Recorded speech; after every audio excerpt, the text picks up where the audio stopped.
Gagner grâce à l'immobilier sans bien.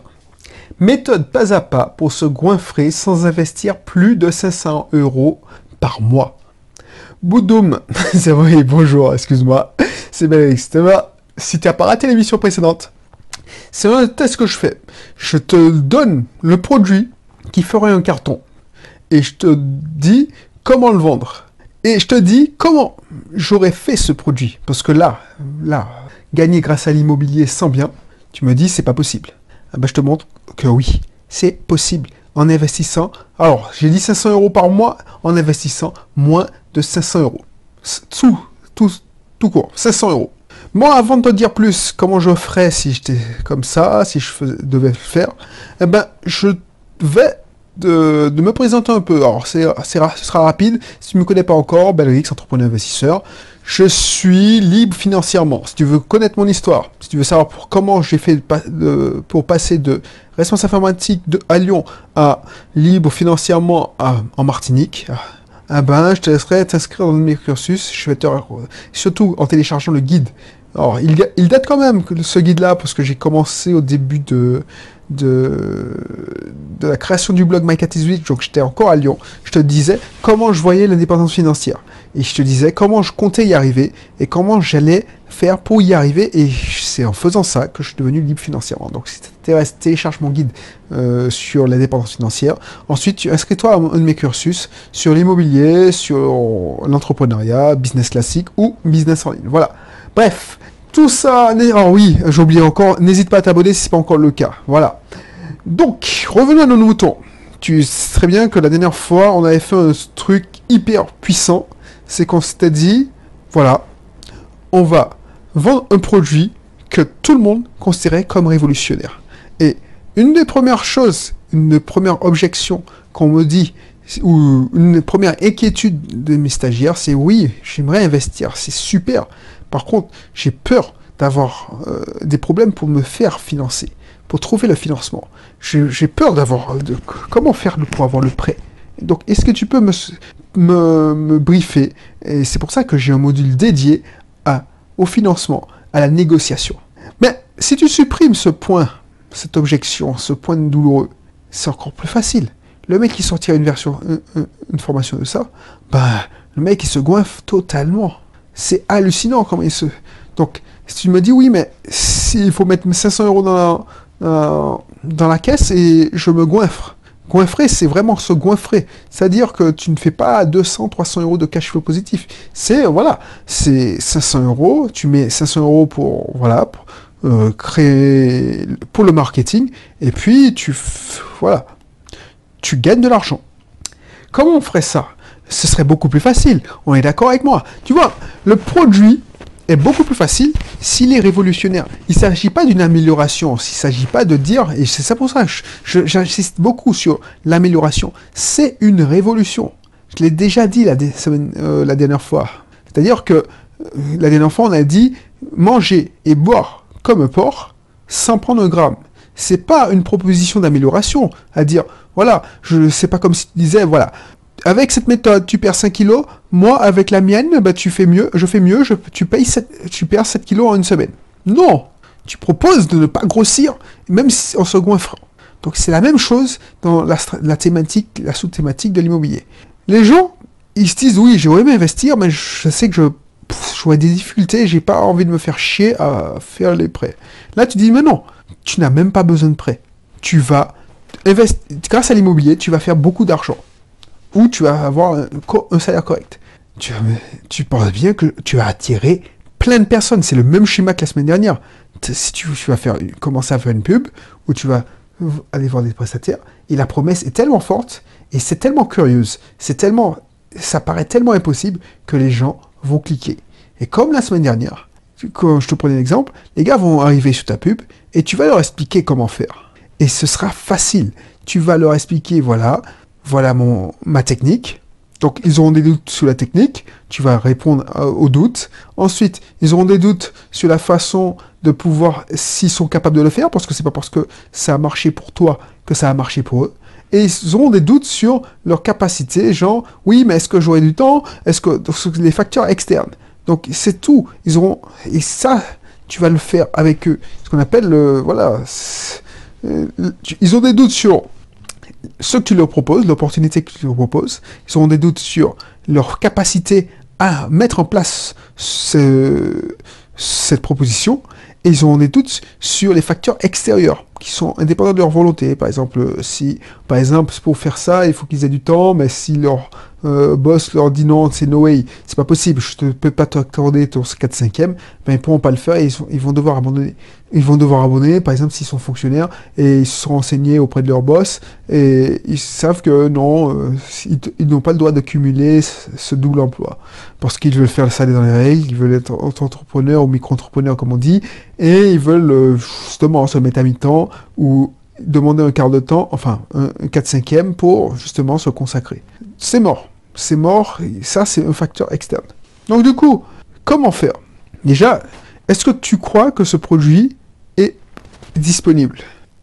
Je te laisse réfléchir, parce que c'est ça aussi. Quand tu es un entrepreneur, il faut pas te dire c'est pas possible. Parce que c'est ça, tu te poses des barrières. C'est ça que j'essaie de te montrer à travers ces émissions. C'est que si tu pars du principe, du postulat que c'est difficile, que c'est impossible, bah tu es coincé. Tu vas pas trouver des systèmes, tu vas te fermer l'esprit, tu seras pas ouvert d'esprit et tu pourras pas comprendre comment amener le truc, comment réagir. C'est pour ça qu'il y a plein de personnes qui vendent et qui, après, travaillent sur le produit. On avait vu la semaine dernière, on avait travaillé sur l'angle d'attaque et l'explication. Maintenant, tu vas me dire, ouais, mais tu as beau apprendre le data, tu vas pas dire que tu vas pas envoyer quelqu'un sur une vidéo qui dit, ouais, c'est pas possible, en fait, je t'ai bien eu, il va zapper de suite. Il faut que ce soit crédible. Tu vas me dire, oui, mais un investisseur, pour lui, c'est impossible. S'il n'a pas de bien, parce que c'est ça, hein, c'est avoir de bien. Si tu n'as pas besoin d'acheter un bien, c'est-à-dire que gagner grâce à l'immobilier sans bien, c'est pas possible. Tu vas me dire, comment on ne peut ne pas avoir de bien? Et ensuite, je dis, méthode pas à pas pour se goinfrer sans investir plus de 500 euros. Alors, tu habilleras, hein, si tu prends mon idée, tu fais une formation dessus, tu vas pas dire sans se goinfrer, mais on se comprend. Alors justement, si tu mets en place cette idée, ça m'intéresserait que tu me le dises. Pas pour que je te fasse un procès, c'est loin de là. Non, c'est que ça m'intéresse. Bon, parce que moi, j'ai pas le temps, concrètement, de faire ça entre mes coachings, enfin bref, tout ça. Je vais te raconter ma vie. Mais si tu as le temps de mettre en place ça, eh ben, ça m'étonnerait pour faire un cas d'étude ou pour savoir si mon hypothèse est vérifiée. Bref. Donc, gagner grâce à l'immobilier sans bien. Alors, la première personne les gens, ils pensent que, ouais, bon, si gagner grâce à l'immobilier sans bien, ça veut dire quoi? Ils pensent que c'est un peu borderline, c'est-à-dire qu'ils font de la sous-location. Donc, gagner grâce à l'immobilier sans bien, c'est que tu peux pas être un bailleur longue durée. Le mec, il faut être propriétaire pour signer un bail. Enfin, on se comprend. Donc, si tu n'as pas de bien et que tu veux louer, soit tu es locataire et tu sous-loues, ce qui est interdit, ce qui n'est pas légal, soit dans ton bail, c'est pas marqué, donc c'est légal, qu'est-ce que tu as dit que c'était tous les baux qui interdisaient la sous-location. La majorité des baux interdisent la sous-location, même là, si tu reçois. Ensuite, Airbnb, il faudrait se renseigner. Tu peux donner une chambre à la location. Donc ça aussi, ça peut marcher. Tu sous-loues pas, tu fournis une location temporairement à une partie de ton logement. Donc c'est tendancieux, tu vas me dire, mais voilà. Tu me dis, ouais, mais voilà, j'ai pas envie de me prendre la tête, c'est pas pour tout le monde. Ok. Ensuite, ça élimine plein de possibilités. Par exemple, tu peux pas dire, je fais de l'immeuble de rapport sans bien. On est d'accord. Ça veut dire que tu es un intermédiaire. Ok. Un intermédiaire. C'est pour ça que je te montre la manière de raisonner. C'est pas, ouais, c'est pas possible. Là, je ne sais pas comment je ferai. C'est pour ça. C'est ça, ça me met en danger. Ensuite, ça élimine toute la niche taxi. Taxi, je dis n'importe quoi, parking. Ok. Colocation, tu peux pas le faire. Quoique, j'ai des gens qui... J'ai déjà des gens qui ont loué une maison pour eux seuls, genre une villa, et se débrouille pour trouver c'est le colocataire. Donc, le propriétaire, s'il est d'accord, il dit, bon, tu veux faire créer une colocation? Est-ce que vous êtes d'accord pour créer une colocation? Oui. Ah ben, tu sais quoi, monsieur le propriétaire? Ah ben, je prends sur moi à mon nom le bail et je me débrouille pour payer le loyer. Sachez que ce sera de la colocation, donc je suis garant, c'est ma caution, tout ça. Je suis responsable. Le propriétaire, il peut pas dire non. Il va seulement réclamer que toi, tu t'assures que tes locataires soient couverts ou qu'ils financent la location. Donc, c'est à toi de gérer. Alors, tu vas me dire que oui, c'est pas possible. Alors, il y a toujours, c'est ça, là, ce qui est chiant, c'est que les gens, ils se mettent des barrières dans le cerveau. Toi, je sais pas si c'est ton cas, mais toi, tu vas me dire, oui, non, mais c'est pas possible, ou il n'y a aucun locataire, aucun propriétaire qui va accepter ça. Qui te dit? Moi, j'ai déjà vu le cas. Tout le monde est content. C'est pas le mec qui fait ça dans le dos du propriétaire. C'est le mec, le propriétaire est au courant. Et du coup, il s'en fout plus que royalement parce qu'il sait que ça fait 1 an, 2 ans que le mec est là, que son loyer tombe tous les jours, et il gagne beaucoup plus. Parce que il sait que c'est de la colocation, donc il va augmenter son prix. Et bien souvent, par exemple, et c'est possible ça, les gens, ils louent en vide, et c'est le locataire qui meuble pour les autres colocataires. Donc, gagnant-gagnant. Donc tu vas me dire, oui, non, c'est pas possible. Je te dis, il faut faire preuve d'imagination. Donc, colocation, ça peut marcher. Ensuite, location vide, ça n'a pas d'intérêt, parce que tu vas louer à un copropriétaire et tu vas le sous-louer si c'est pour faire 20 € de marge et te mettre en danger, ça sert à rien. Donc, il reste quoi? Immeuble de rapport, on a vu. Parking, on a vu. Achat-revente. Pour acheter achat-revente, ça s'élimine directement parce que qui dit achat et qui dit revente, c'est que tu possèdes le bien et tu revends le bien. Et on a dit, le but, c'est de faire ça sans bien. Donc, en plus, je me rends compte que cette émission va servir non seulement aux entrepreneurs qui veulent voir une méthode pour faire un brainstorming sans limitation, sans fermer leur esprit, et ça sert aussi aux investisseurs qui veulent une nouvelle idée. Ça, c'est aussi aux infopreneurs qui, quand ils verront l'émission, quand ils écouteront l'émission, se disent « Ah ouais, c'est pas con, je vais peut-être en faire un article ou je vais peut-être en faire un produit d'information. » Mais moi, voilà. Ok, bon bref, on s'éloigne du sujet. Qu'est-ce qu'il y a encore? L'investissement papier. Ah ouais, les SCPI. J'avais pas pensé à ça, mais c'est de l'immobilier et c'est sans bien.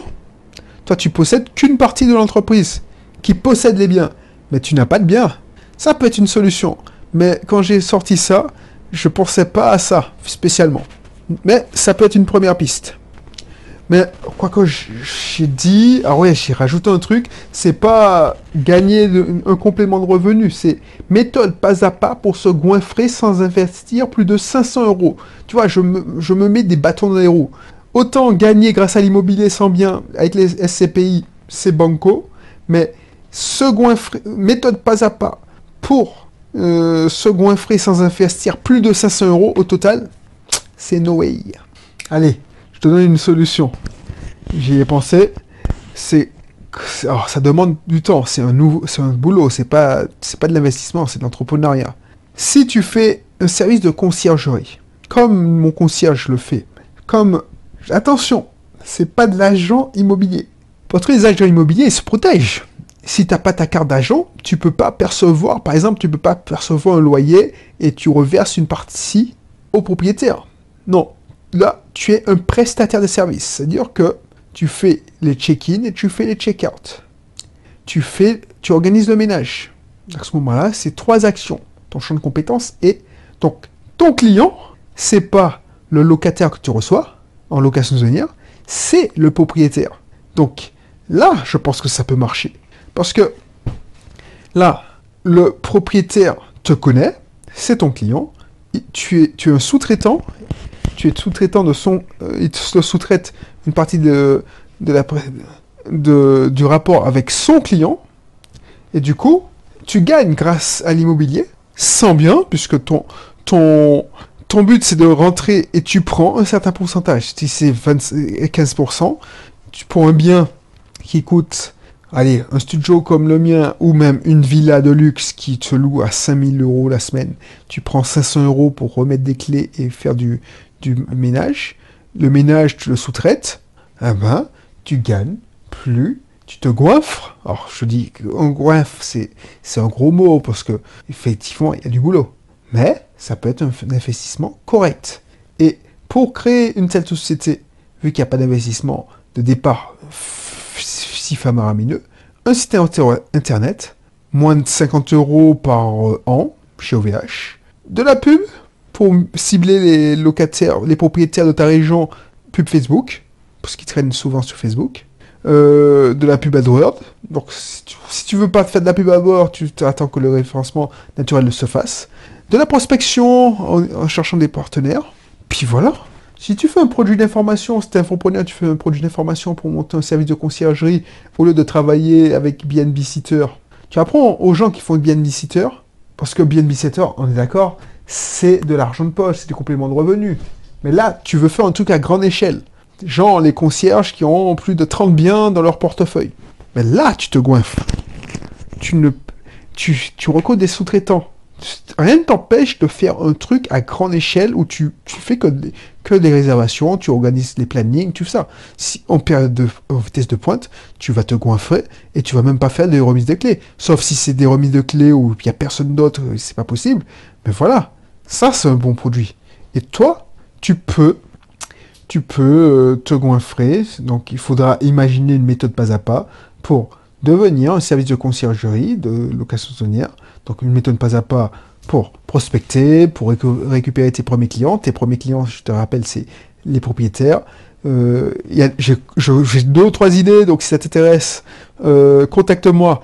Et j'ai le système clé en main, hein. Franchement, pourquoi je m'étais penché? Parce que déjà, je les fréquente, les systèmes de conciergerie, et avant d'être passé par j'ai eu une transition, ma gestionnaire m'avait lâché, j'ai fait ça pendant 2 mois et je réfléchissais à purée, mais en plus j'avais des amis qui me sollicitaient parce que eux, ils étaient pas indépendants financièrement, ils étaient salariés, ils disaient ouais, j'ai besoin de ça.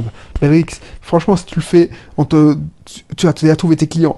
C'est simple, il faut remettre, il faut s'assurer que le ménage soit bien fait, il faut tout ça. Donc, je sais que tu as la capacité, tu crées ta structure, on fait une structure à plusieurs, et c'était même pas pour gagner de l'argent, c'est pour faciliter, et puis, tu gères, et puis, voilà.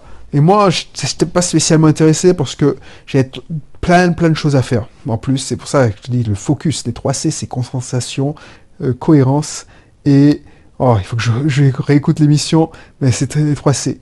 Cohérence, concentration et confiance. Et du coup, je devais me concentrer sur d'autres business. Et franchement, c'est un business en or. Tous les gens que je côtoie qui ont fait, alors je te dis pas, c'est super chaud au début, tu as vide. Tu as un bien, ton premier bien, le deuxième, le troisième, mais à partir de 5 biens, ça le fait. Donc, ça t'intéresse. Même un infoproduit. Si ça t'intéresse de faire un infoproduit dessus, ou si ça t'intéresse de faire un business, contacte-moi. Franchement, ce serait qu'un plaisir si que je puisse t'accompagner sur des sujets comme ça. T'accompagner, soit on va trouver un arrangement, soit tu prends du coaching et puis je monte pas à pas, soit c'est une prestation plus haut de gamme et je t'accompagne sur le site internet, la stratégie, tout ça, soit on discute 1 heure ou 2 où je te fais part de mes idées et puis hasta vista, hasta vista, tu mets en place, tu implémentes, et puis voilà. Moi, clairement, ça m'intéresse pas. Pourquoi? Parce que j'ai autre chose à faire. Mais si, moi, je devais revenir, je devais débuter, parce que moi, je m'adresse surtout à des gens qui veulent débuter une nouvelle activité. Si je devais débuter un truc, ce serait ça. Parce qu'il y a beaucoup d'argent à se faire. Tu prends pas de risque. Le seul truc que tu prends, c'est les emmerdes. Tu gères les emmerdes pour les autres. Mais tu prends pas de risque. Une fois que ta clientèle est faite, elle est faite, et tu reçois les gens. Donc si tu as un minimum de savoir-être et un minimum de savoir-vivre, tu es sympa, tu remets. Alors le plus chiant, c'est quand tu as des clients américains, je parle des Antilles, qui arrivent à 4h du matin, 3h du matin, ils prennent un avion à 8h. Mais on n'a rien sans rien. Mais franchement, imagine, tu arrives à sous-traiter tout, et alors de temps en temps, tu vas trouver personne pour faire un check-in à 4h du matin. Mais 80% du temps, c'est pas toi qui fais le check-in parce que c'est des heures, voilà, tu arrives à sous-traiter le ménage, tu organises les réparations, parce que voilà, c'est un service de conciergerie, tu organises les réparations, tu te crées, voilà, plein d'idées, tu te crées ton réseau d'artisans, bon, bref, il y a plein de choses à faire. Et franchement, c'est le manque de temps qui m'a freiné. Voilà, ça t'intéresse, n'hésite pas à me contacter sur ma page Facebook, tu m'envoies un petit mail, tu me dis, ah ouais, franchement, ton idée, j'aimerais implanter ça sur ma région. Et ça serait avec plaisir que on prenne 1 heure ou 2 où je t'accompagne plus longuement sur ce projet. Parce que voilà, franchement, ça c'est intéressant. Bref, n'hésite pas. Sinon, ça ne t'intéresse pas. Je pense que ça a été une belle façon de réfléchir. Tu as vu à peu près comment je réfléchis, que je cogite. Je me mets pas de barrière dans la tête en disant que c'est pas possible. Je trouve des solutions et je cherche à comprendre et je vérifie. Des fois, je trouve des solutions et après, je regarde si c'est légal ou pas. Là, il n'y a pas de raison pour que ce soit pas légal. Donc, voilà. Donc, plus que le projet qui est intéressant, qui t'intéressera peut-être, c'est la façon de réfléchir. C'est le mindset et on a plein de choses à voir. Alors, je ne vais pas épiloguer. J'aurais pu épiloguer sur le marketing, comme j'aurais fait le marketing, comme j'aurais fait la création du réseau de prestataires. Bref, Boodoom, c'est un super projet. Mais tu verras comment, c'est l'embryon. C'est-à-dire comment un projet, tu as une idée, tu te dis, bon, franchement, j'en ai marre. Comment je galère. En attendant que j'ai assez d'argent ou assez d'apport pour emprunter pour avoir mon propre studio, comment je peux gérer, pour créer cet apport. Soit tu te dis, bon, je fais du Airbnb sitter, c'est un mauvais plan. Soit tu te dis, bon, je fais un business, un système qui gère le truc pour moi. Donc ça me fera déjà de l'expérience. Et et je te dis, un tel système, c'est moins de 500 € pour gérer, pour te lancer. Hein. Ça, c'est sûr. Bref, je te laisse. Et puis, n'hésite pas, je mettrai une formation. N'hésite pas à découvrir la description. Il y a Business Auto, je te mettrai Business Auto, ou je te mettrai... oh non, je te mettrai Business Auto, voilà. Allez, je te dis à bientôt pour un prochain contenu. Allez, bye bye.